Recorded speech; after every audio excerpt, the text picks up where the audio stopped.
are responsible for your life. And if you're sitting around waiting on somebody to save you, to fix you, to even help you, you are wasting your time, because only you have the power to take responsibility to move your life forward. Nobody is going to cry for you. They have their own tears.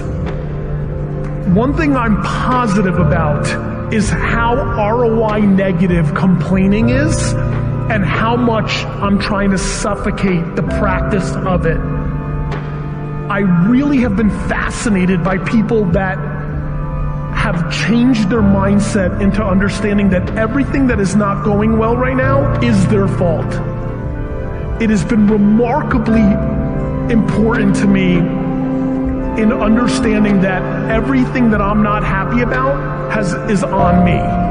It's a remarkably interesting brain twist. The amount of energy spent on things that you can't control versus being accountable to what you can control has been a huge separator for me in the last 4 or 5 years as I've dug deep. I always tell people the most valuable lesson I got from my mentor, Jim Rohn, was I asked my father worked 2 jobs. We were always broke. We had no money for food. And we lived in a community we moved to, which was, I thought they were all rich and we were on the other side of the tracks. It was lower middle class, but compared to where we lived before, these people seemed rich compared to us. And I just didn't understand it. And Jim said to me, Tony, it's not about the value of your soul, it's about the value of you in the marketplace. And your father's skills are not that valuable. Someone said we have 2 primary choices in life. We can either accept conditions as they exist, or we can take the responsibility to change them. See, a lot of people want to exempt themselves from taking responsibility. All they want to do is talk about the problem. Every time you see them, they'll tell you their story over and over and over and over again. No one's going to do anything for you. Couple rules of being a real leader. You need to take responsibility for your own life. Bringing energy to your team. Leading in recruiting. Leading in leadership. Leading in growth. Nobody owes you anything, but you owe other people everything. That's what a leader does. You take responsibility. You know exactly right now what you're not doing. It would be criminal of you to leave here and say, I don't know what to do. You know exactly what you're afraid of. You know exactly what you've been avoiding. And you got to make a decision to change it. You know exactly what it is. Don't BS anybody. You know what you need to do different. You know the changes you need to make. And if you can do that, you stop kidding yourself, you can win. You can overcome your fear, overcome procrastination, whatever that is. I say to people, you got to participate in your own rescue. You've got to retool yourself. There are no skill sets in community colleges today, for the most part, that are going to prepare you for the economy or a job that's there. So what is that going to do? You're just going to waste more money, more time. We need to retool ourselves. The government's not going to do it for you. And even when you're struggling, even when you're discouraged, and you feel like other people have given up on you, don't ever give up on yourself. Right now, between me and the person I want to be, between you and the person you want to be, there is a gap of skill set, and that's it.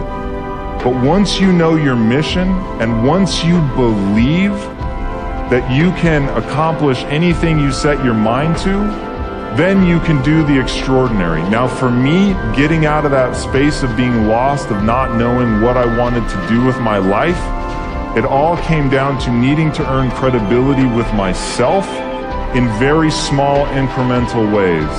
And I knew if I was going to accomplish anything in my life, I was going to have to get control of my mind. Now, ironically, there's 2 ways to get control of your mind. Way number 1 is directly going to the mind, which can be very scary, can be very daunting, very ethereal. It's ephemeral, it's hard to grab onto, it's hard to touch. But way number 2 is through the body.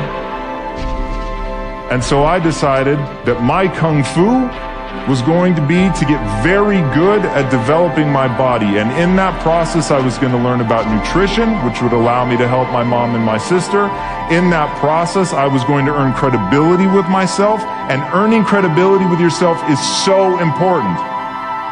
Do it in micro ways. For me, just showing up to the gym every day was a micro victory. I said I was going to do it, and I did it. Now, you have to understand, I hate working out. So for all of you crazy people that get an endorphin rush from running, I hate you all.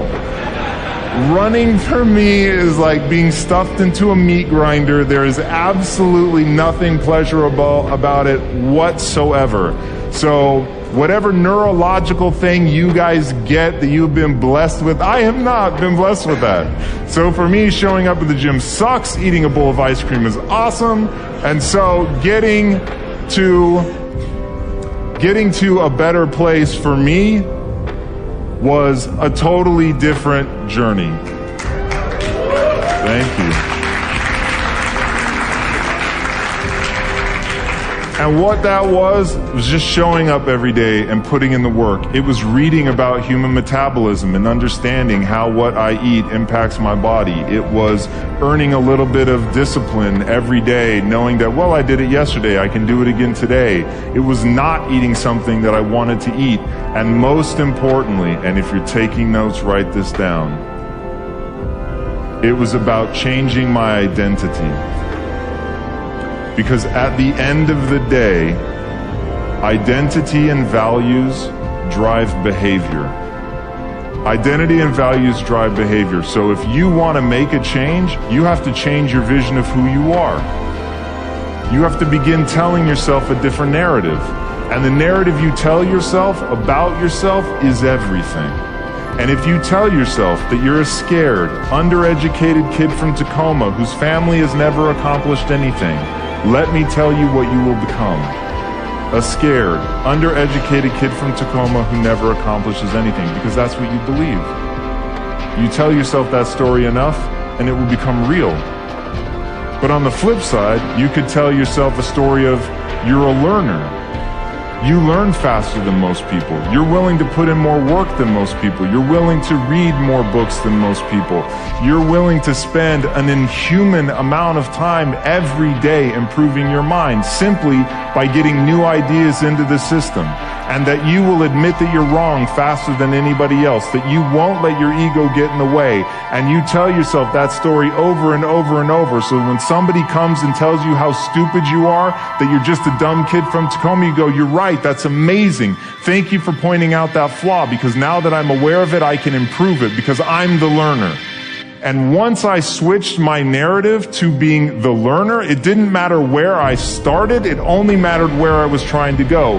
And as long as I had that clarity, then I could execute, because I believed I could do anything I set my mind to without limitation. You don't need a better economy.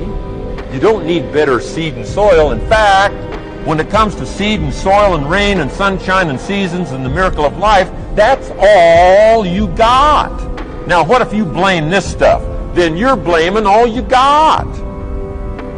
If you blame the economy, and you blame the schools, and you blame the teachers, and you blame the sermons and the preachers, and you blame, the marketplace, and you blame the company and company policy, what else is there? When some people get through with their blame list, there isn't nothing else.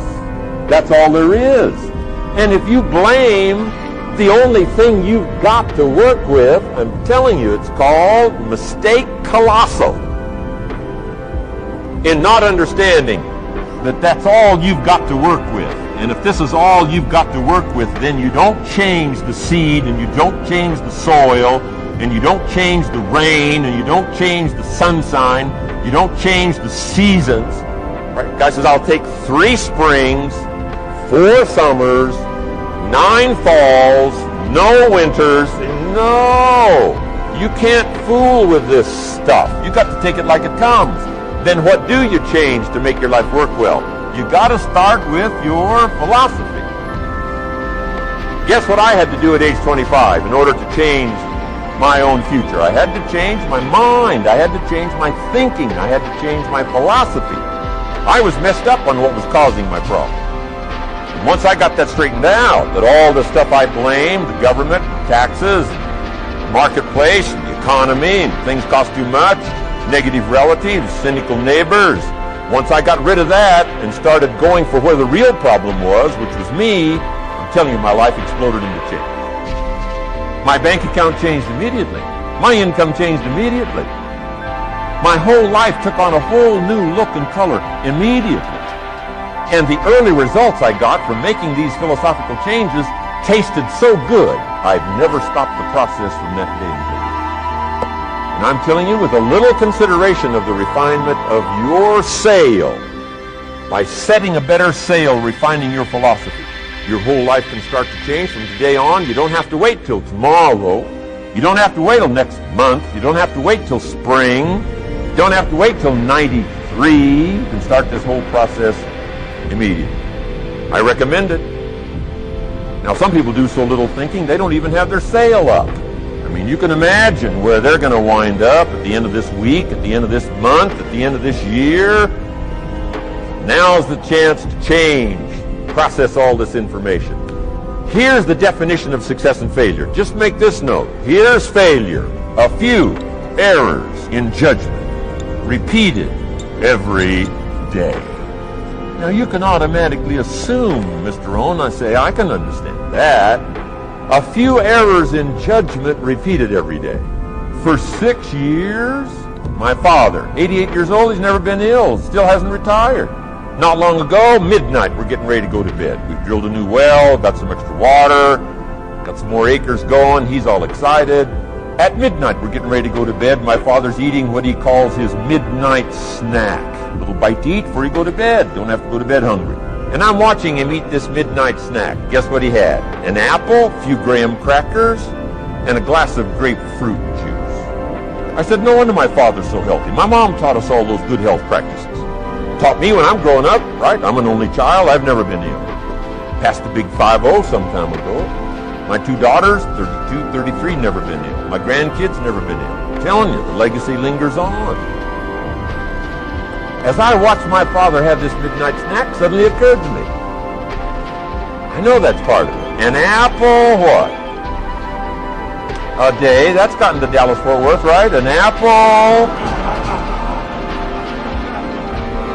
An apple a day keeps the doctor away. Good question for this intelligent audience. What if that's true? You say, well, Mr. Owen, if that's true, that would be easy to do. Then what's the problem? It's easy not to do. It's easy not to adopt it as your own personal philosophy. Or the guy messed up to say.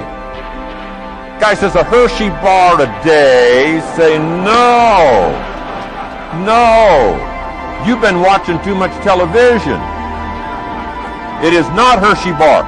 You gotta be smarter in philosophy than to fall for the Hershey bar a day when it's an apple a day. You've got to be smarter than that. And if you make that kind of an error in judgment every day for 6 years, I'm telling you, it'll accumulate into disaster. Sometimes the first year you say, well, you know, I'm so healthy now, what difference is it going to make? You've got to be smarter than that. Just because disaster doesn't fall on us at the end of the first day doesn't mean disaster isn't coming. You've got to be so smart that you look down the road and say, will the errors in my present judgment of philosophy, what's that going to cost me in 1 year, 6 years, 1 month, 6 months? I'm telling you, the money cost and the health cost and the success cost is too gigantic if you look down the road a little ways and say, are there errors in my current judgment like an apple versus a Hershey bar? Is that just a good illustration of some of the rest of my errors in judgment? If it is, that's where I found myself at age 25. I started working when I was 19. I met my teacher who helped turn my life around when I was 25. That's 6 years. At the end of the first 6 years of my economic life, I've got pennies in my pocket. I've got nothing in the bank. The creditors are calling saying, hey, you told us the check was in the mail. I'm embarrassed. I'm behind on my promises. I live in America. I'm 25-year-old American male. I got a nice family, every reason to do well. And I'm messed up. Now, what's messed up? I used to think it was the community that was messed up. The country was messed up. And the government was messed up. If those Democrats ever get in the White House, that'll really mess things up. If the Republicans stay in power, that'll really mess things up. The economy was messed up. Interest rates are messed up. I thought all this stuff was messed up. Then I found out that's not what was messed up. I was criticizing the only thing I had to work with. What was really messed up was my own personal philosophy.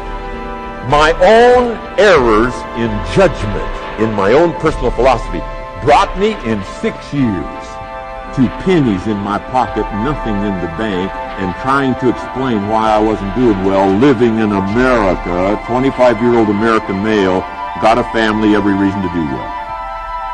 Now, once I understood this, here's the formula for failure: errors in judgment, being lax about developing your own personal philosophy. I'm telling you, it's called accumulated disaster.